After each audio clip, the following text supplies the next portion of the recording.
Hello, everyone, and welcome to a very special episode of Kayfabe'd. We are finally filming a review for a pay-per-view that I've been trying to do for a very long time. I've been trying to film pay-per-views, special episodes of pay-per-views, forever. I never get the chance to. And finally, I get the chance to, even though it's 2 days late than originally planned. So I tried watching it Sunday, and I bought the pay-per-view Sunday.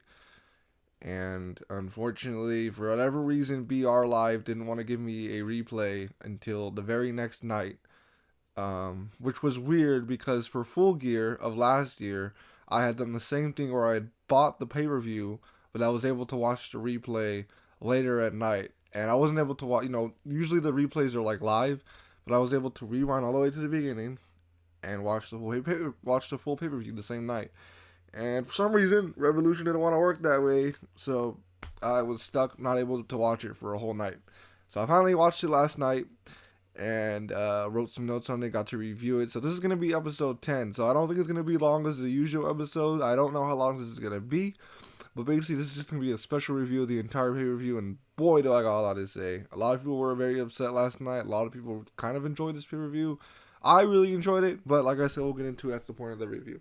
So anyway, these kind of episodes, I know usually I kind of go, I have the around the squared circle segment, and then I go into the reviews, and at the end I like to theorize what I like to do at the end, or what happens at the end. But for this, we're gonna get straight into it. We're gonna go list by list of every match, every segment on the show, kind of really break down the pay-per-view and really get into it. So let's get into it. So the show obviously starts off with the buy-in. Unfortunately, I don't know how. Okay, I was trying to figure out how to watch the buy-in, and I couldn't. I didn't know how to watch it. I thought BR Live might have had it, and it didn't. So I was not able to watch the buy-in. I haven't been able to watch it even before recording this episode. So, but I do know Mia. I hate that I can't pronounce her name because I actually really like her as a wrestler. Let's see. I think it was Mia. It was a girl on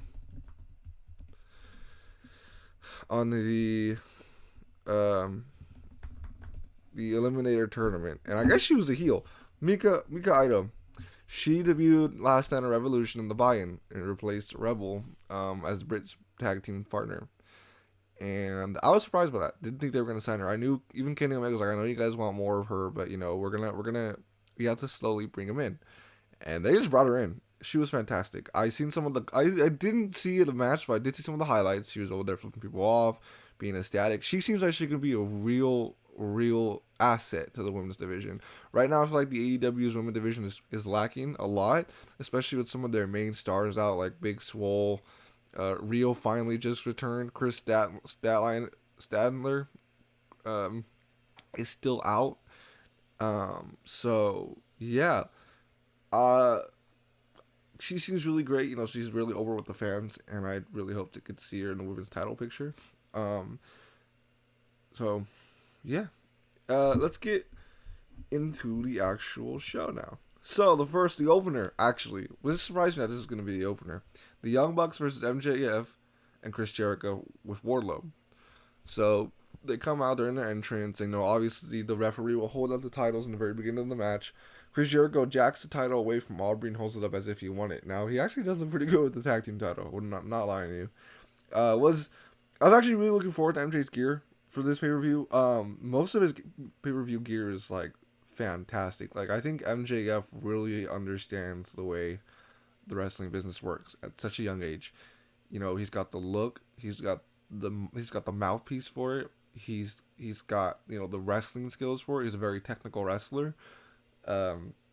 He's very eager to learn. Backstage, he is constantly eager. He's asking people. He's letting them know what to do. He's very much preparing for his big role in AEW, which he will get. He's already the biggest star in wrestling possibly to date. The biggest, youngest star and rising star to date.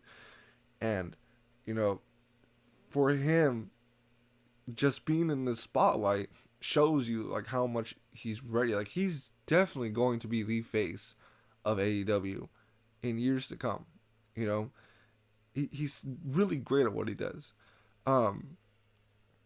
So watching this match as well, I've noticed that the Young Bucks are super in sync with each other. I've been a fan of the Young Bucks, but I really love how just in sync with each other they are. You know, they know they're able to perform at the level they do, and they do it really well. You know, I really enjoy watching them, and I really enjoy seeing their matches from time to time. It's the Young Bucks especially are just really like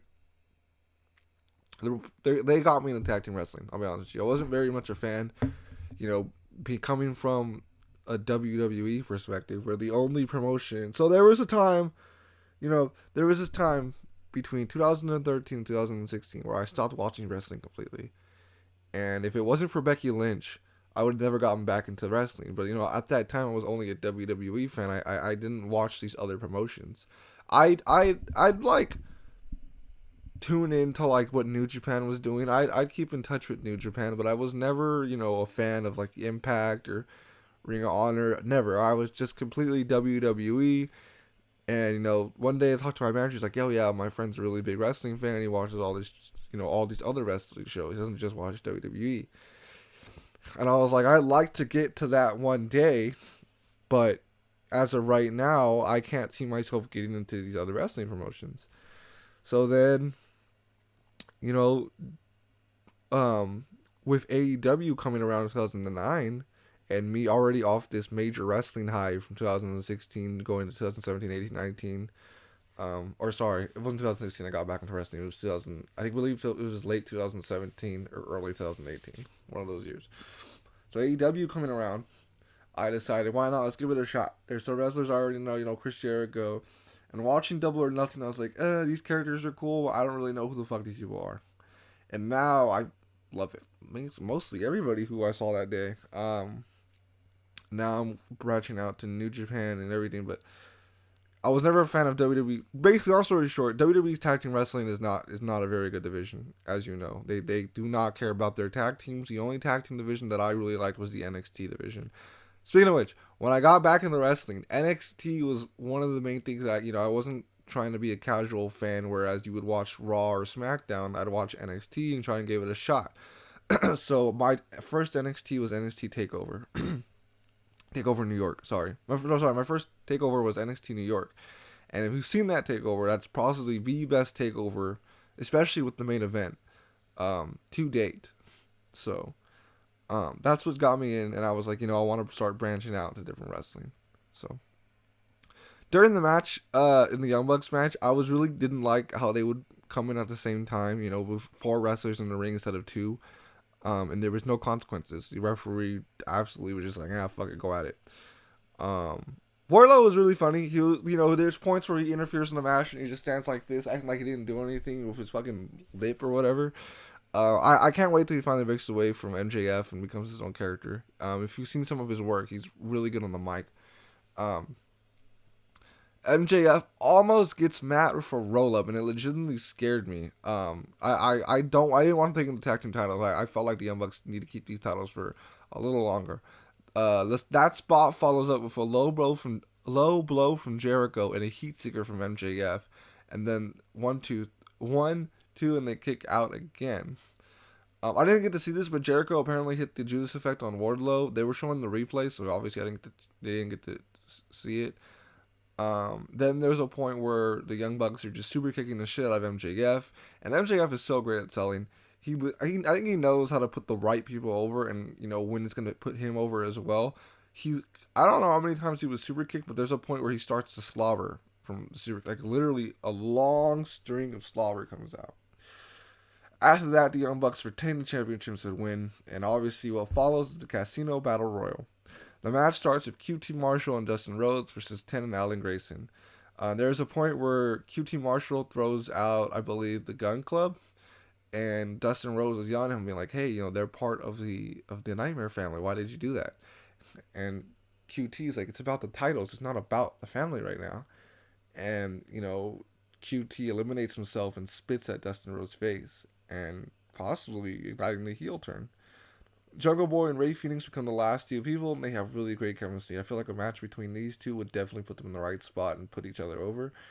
I was rooting for Jungle Boy, but unfortunately he was eliminated, so therefore Death Triangle, the team of Ray Phoenix and Pac, win and will challenge the Young Bucks sometime in the future for the AEW Tag Team title. And that's interesting. I wonder what they're going to do with that. Like, it genuinely interests me. I was hoping Jungle Boy and Luchasaurus would get a chance, just because that's the team that needs to get over really quickly. They have Jungle Boy especially is a really good performer, and I really wish he's finally going to get this spotlight and finally get this big win he deserves, because he's been on a losing streak, basically. So the third match that follows is Hikarushita versus Rio Muzami. I don't know how to pronounce her name. I butcher the Japanese names, and I hate it. I hate myself. I destroy it. Rio actually has an incredible leg drop. They were playing the promo package before this match, and seeing her leg drop, I was like, wow, that's... I don't know. Something about it speaks like she knows what she's doing. Like, there's points, where she has to get creative with her leg drop, and, going on the turnbuckle. And if your opponent adjusts himself, kind of, some people will just roll to get in the correct spot. She will legitimately start dragging her opponent. And that is legitimate ring awareness. Because you don't want to, as a wrestling fan, you know what the illusion is. You know it's choreographed. You know it's predetermined. But when you're watching these type of wrestling matches, you're like, oh shit, it's especially how good this one was. This one was legitimately really good. I believe, for me, not picking the John Moxley and Kenny Omega being biased, this is the match of the night. There's points where she drags her opponents and she'll hit the leg drop, and I'd rather see that than the opponent really rolling around back and forth trying to adjust themselves. I thought genuinely that right there is what makes her a great performer. But her leg drops are really incredible. If you've seen her in the Eliminator Gauntlet, you'll know what I'm talking about, or even last night. Really enjoy her as a performer. At first, I wasn't really on board of how goofy she was, and then I was like, you know what? No, I'm going to embrace it. And she uses it as her character. She's telling a story with her character. But, she still is this really great and hard-hitting performer. She knows how to put on a show. They do have some history together, apparently. Hikaru and Rio have fought each other 3 times, I believe. It was 3 times before this, and all 3 ended in a draw. And Rio had told Hikaru, if it would take you, even if it would have taken you 100 years, you would never be able to defeat me. That was 10 years ago. She told her that, and last night, obviously, Hikaru was able to do that. You can tell these wrestlers are having fun with each other. There were smiles and laughs everywhere. There's a spot where they literally just keep smacking their chest and dance. And Hikaru's obviously smiling, she's laughing, she's having fun. There's a point where they start using it as a storytelling method, where Hikaru's like, I'm gonna kick your ass, like I'm smiling, but in the inside, I'm ready to kick some ass. Then after that, there's a spot where literally there's a roll up or close counts, and Hikaru hits the Falcon Arrow quite a lot in this match. Not a lot, but quite a good amount of times, and you're like, wow, I can't believe the strength she has. And she ends up winning the match. And at the end of the match, Britt, Nyla, and oh my god, I can't believe I freaking forgot her name. Mika come out and interfere in the match. And what happens then is that Thunder Rosa comes out to assist Shida. And now we have this 3 women's tag team match. I believe will be on Dynamite that we'll see it. The following thing is a segment between Chuck Taylor, Orange Cassidy, Miro, and Kip Sabian. Miro throws Chuck Taylor into the doorway and just beats the fuck out of them. And then Orange Cassidy, during the beginning of the match, isn't seen anywhere, whereas Chuck Taylor's already bloodied up.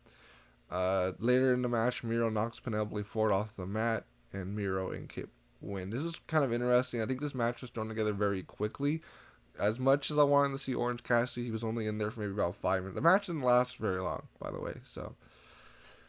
But obviously they're trying to fracture Kip Sabian. They've already put Miro over, and he's already put Kip Sabian over. So I believe they're gonna do something with that feud. And Miro himself was already a big star, so they can easily just use him from wherever they want. Inner Circle. In this following segment is the Inner Circle announces they will have a War Council Wednesday. MJF tells Jericho straight up it's time for a change, and we already know what's going to go down. MJF is going to kick Chris Jericho out of the Inner Circle. We already know this is going to happen. The following match is Adam Page versus Matt Hardy, the big money match where the winner gets the first quarter or earnings of their opponent. This match actually surprised me. I am not a fan of Matt Hardy whatsoever. I don't like old wrestlers competing at all.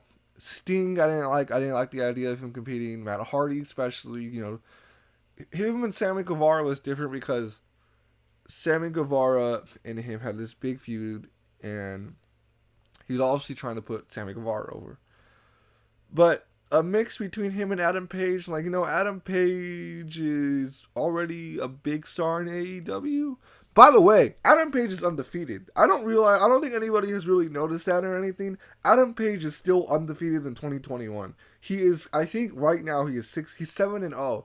That's very interesting that he's undefeated. You had this man who would lose constantly last year, and now he's undefeated. This man went from a jobber to an undefeated superstar in AEW. So that's what I just marked out. But that's what I'm trying to get at. Anyway, great chemistry together. Matt really knows how to work with Adam Page, and I felt like maybe I should start giving these wrestlers a chance. I know Matt Hardy is just trying to put over Adam Page, and as much as I would rather have seen Adam Page fight somebody else, putting him in a name with Matt Hardy in a match kind of brings more of the newer audience in and makes you realize like, okay, this guy's pretty cool, especially with his moveset. The buckshot lariat being one of my favorite finishers today. Somebody else seeing that might have think like, holy shit, that is cool as fuck, and follow it. I don't know really the science of wrestling. I know a lot about wrestling, but I wouldn't know like the very inner details of wrestling, and what moves make sense, what spots make sense, what spots don't make sense, what spots you do need, what spots you don't need.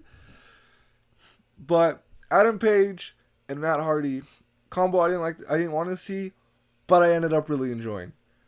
Honestly, if I could, if you skipped on that match, because God knows that I was gonna skip this match, go back and rewatch it. I had to fight the urge. I told myself I spent $50 and I need to watch this whole pay-per-view. So I sat down and just enjoyed it, and I was like, it's Adam Page. I already like Adam Page. I don't like Matt Hardy, but let's see what he does. And it was pretty good. It was really, really good. During the match, Dark Order comes out and interferes. Private Party comes out and interferes in the match. For then the Dark Order comes out to aid Adam Page. I honestly thought Adam Page was going to join the Dark Order. I thought this is where they're going to ask him when he's like, fuck it, yeah, I'll join the Dark Order. And the last thing they do in the match is Adam Page is thrown out of the ring, and Dark Order carries him back up and throws him back onto the ropes. Adam Page hits a buckshot lariat. Matt Hardy's down for the count. 1, 2, 3. Adam Page wins the match and now is millions and millions of dollars richer. So, in Kayfabe at least. I really wish they would have dropped money from the stage, because they were obviously someone gets money, but it would have been really clever, because I was like, yeah, it's a big money match is what they're calling it, but they should show like dollar bills or something falling. It could have been like fake dollar bills of Matt Hardy's face or something. They could have done it especially with the Young Bucks doing it for one of their prios, but it could have been cool. It would have added more to the match. That's what I personally think. Just because big money match, you expect to see money, and there was absolutely no sign of a dollar bill anywhere.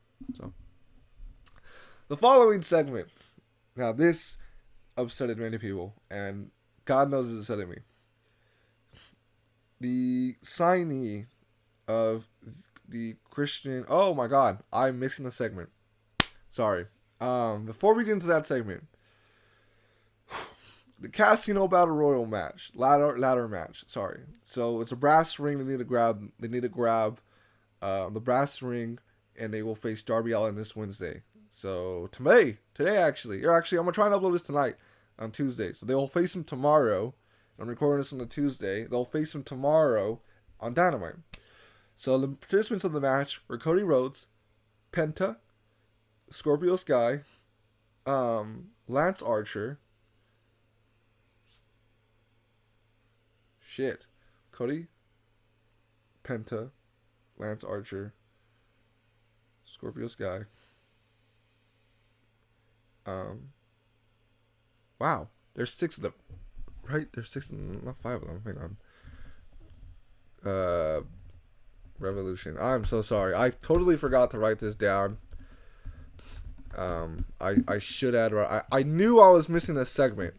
There was a point where I just completely sat down and started watching the pay-per-view because I was starting to really enjoy it after the Hikarushita match. And I was like, oh, I gotta write my notes. Okay,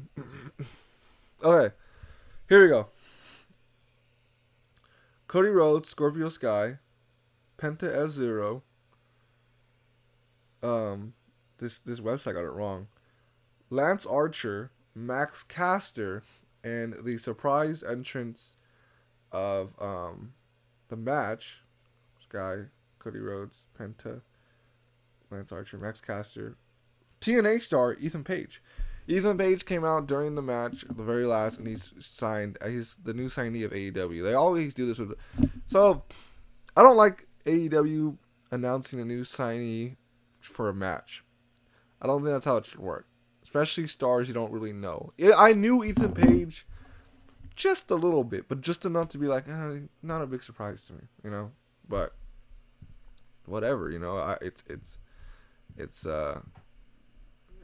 something they want to do. But I don't know. I don't know. You know, yeah, he did start in that match. I was actually enjoying what he was doing in the match, but just because of what they were doing and stuff, I don't know. I wasn't very much of a fan of that signing. Anyway, brass ring literally looks like a Sonic ring.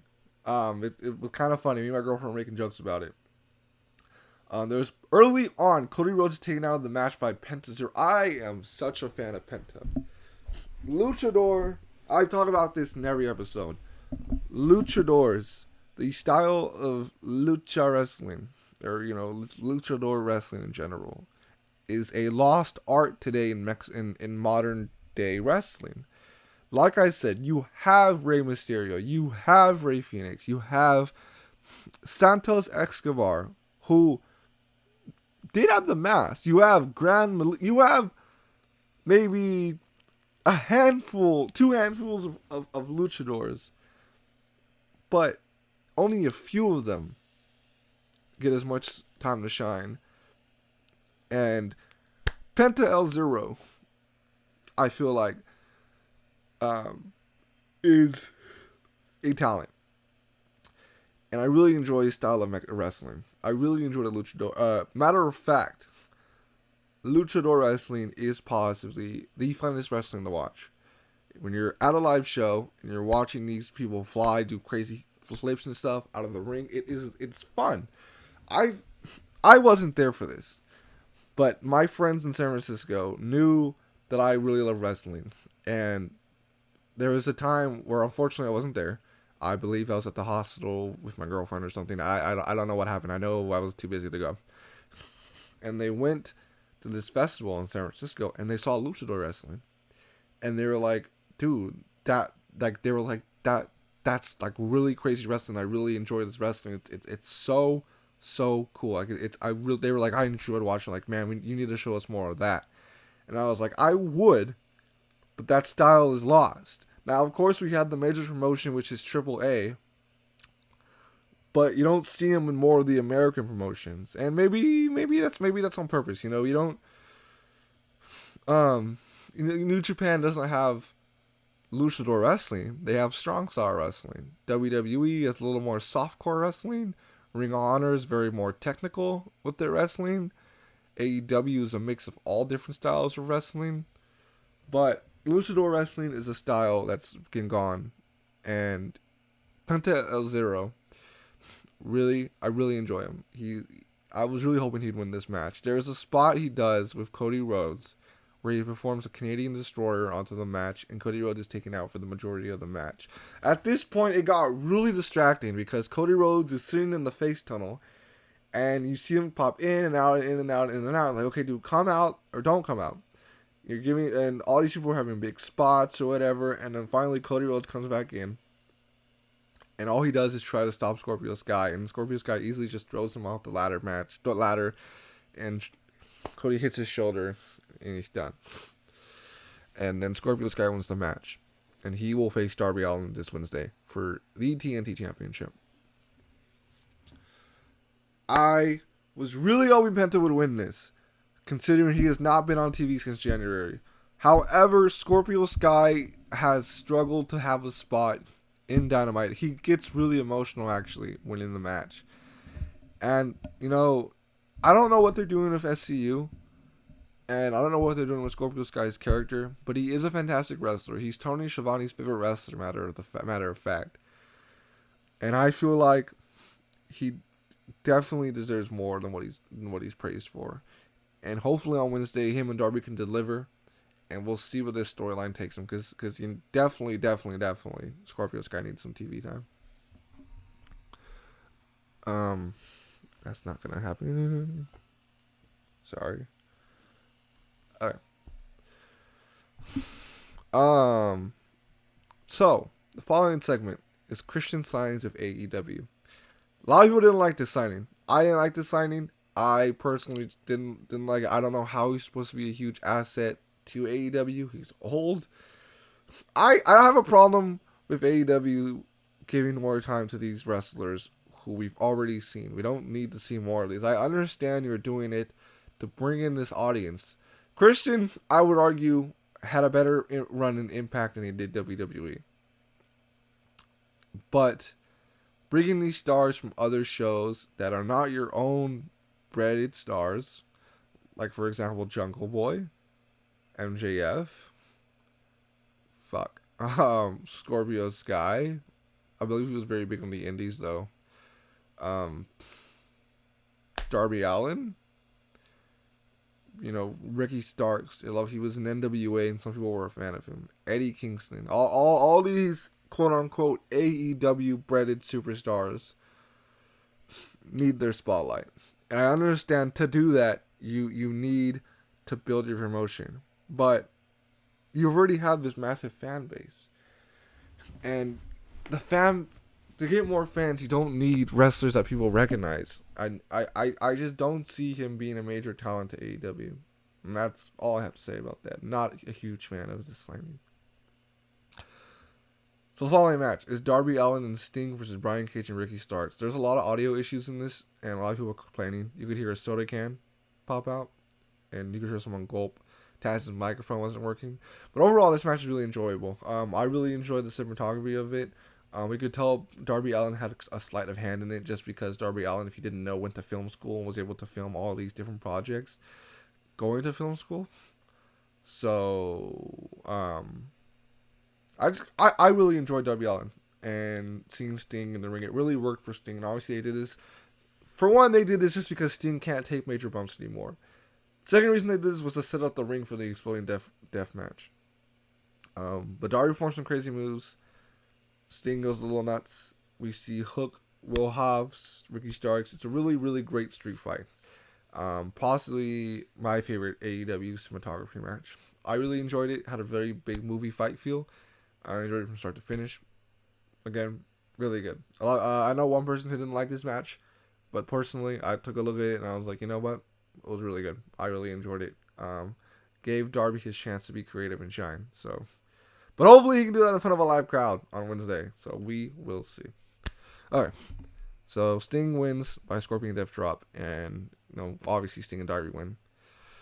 So the finale, the big grand, the reason why you probably bought this pay-per-view in the first place was the Jon Moxley versus Kenny Omega exploding barbed wire death match for the AEW World Championship. So if you don't know, Jon and Kenny have had this big rivalry since the debut of AEW, starting from Double or Nothing back in May 23, 2019.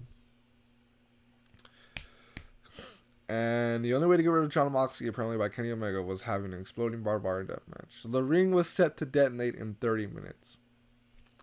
Kenny and Jon go into the ropes multiple times back and forth. I am a fan of Moxley's extreme style, and I'm a really big fan of Kenny's wrestling style. Kenny Omega is my favorite wrestler right now. Like, favorite wrestler. Like, the greatest wrestler to exist. So seeing these two go at it possibly one more time was really something. They were getting super creative, not being able to touch the ropes, as most of their moves rely on the ropes.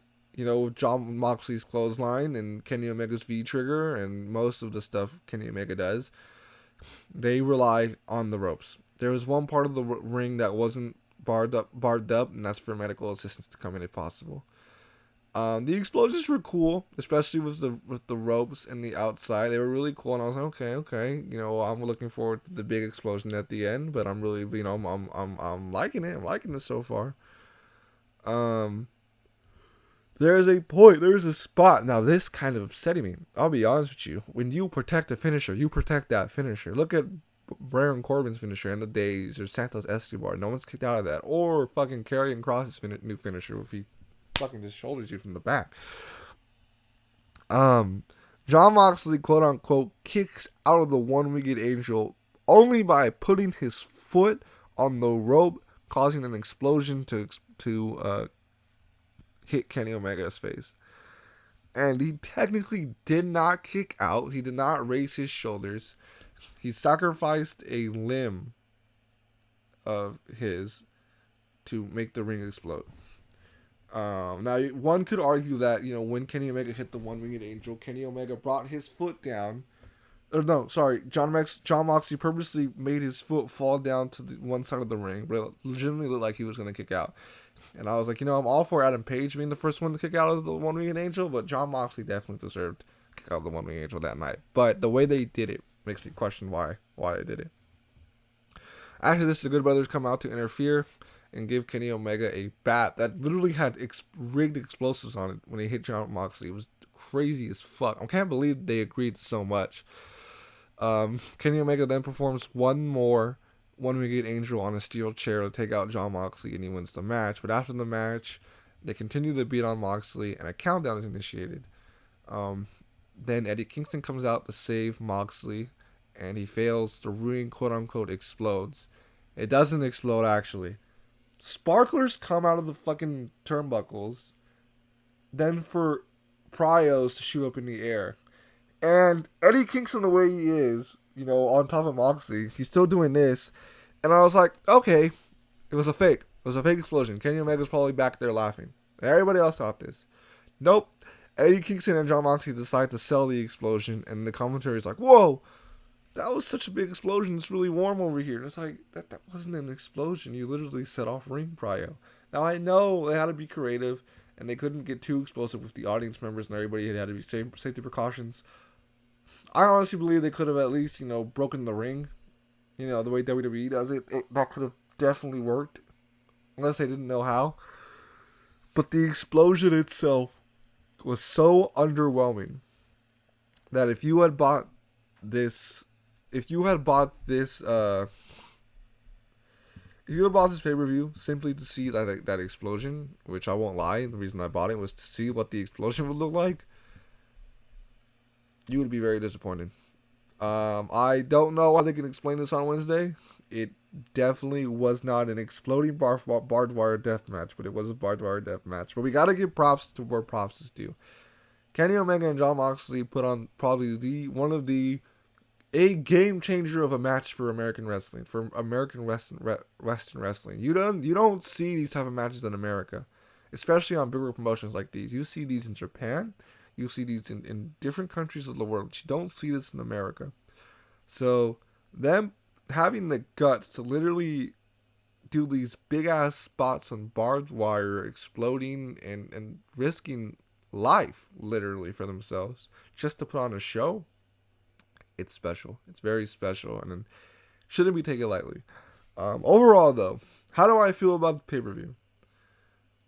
Really, really met my expectations. Really enjoyed almost every single match. Again, the match of the night was Hikarushita versus Rio, and I really, really enjoyed basically the whole show, start to finish.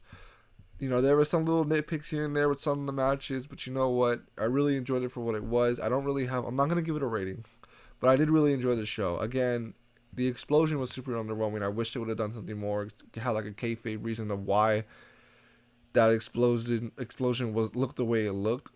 Otherwise, though, hell of a show. You know, I was really, really looking forward to it. I was looking forward to the countdown of everything, the show and everything. Fantastic. I can't wait to see Scorpio Sky on Freaks WL on Wednesday night. I really enjoyed the Jon Moxley match. I hope he's able to return sometime soon. I know it's going to be taken out. I'm really excited to see who Kenny Omega's next opponent is going to be. If it's Eddie Kingston, something that what I would have thought of. But like I said, I'm really excited to see where he goes. I hope Adam Page is able to finally get back into a world title picture. He doesn't need any titles right now. He needs to build up his character and show how strong he is and stay undefeated. Stay undefeated. You need to stay undefeated, Adam Page. If you're listening to this, stay undefeated. Anyway, yeah, I feel like his character is going to be great, and I can't wait to see what they're going to do Wednesday on Dynamite, which is tomorrow night, ladies and gentlemen. It's tomorrow night. Anyway, this concludes the special review of AEW Revolution. Thank you guys so much. It is episode 10. We are made it to episode 10. 10 glorious weeks of me talking about wrestling, talking about something I really enjoy, and I really, really love that you guys are here to support it. You know, I don't get much views on YouTube. I don't get much views on Twitch, but I do have the supporters, and I enjoy it very much, and I enjoy talking about wrestling very much. So thank you. And if you guys are one of those regular listeners, I can finally announce that I am going to be putting these on Spotify and iTunes. You'll be able to watch these and just listen to the audio now. I need to figure out the logistics of it, but 2 weeks time, in a week or 2 weeks time, hell, even Friday possibly, these will be available on Spotify and iTunes, and I can't wait to get more viewers to listen to this show. Thank you guys so much for watching. I hope you guys really enjoyed our listening. You know, come back. We will have an episode this week. We will have episode 11 this week. Thursday night. We'll be filming it Thursday night, and I'll have it uploaded hopefully by Friday morning. But yet again, come back Thursday night. We will be reviewing NXT, AEW, Monday Night Raw. I don't think I'll be reviewing Impact this week. I don't think I'll have a chance to see it. But yeah, so thank you guys so much for watching. Hope you guys enjoyed. I'll have more announcements soon on the Spotify and iTunes thing. But I guarantee you it's coming soon. It's coming very, very soon. I'm ready. I'm so ready to put it on there, and I can't wait to get more viewers. Hopefully, I'm not doing it for the views, but I definitely want people listening just to know, you know, we got more wrestling fans out there, and a show like this definitely means something to me. Anyway, I'll end it right here. Thank you. Thank you anybody for watching. Hope you guys enjoyed. I'll see you guys later.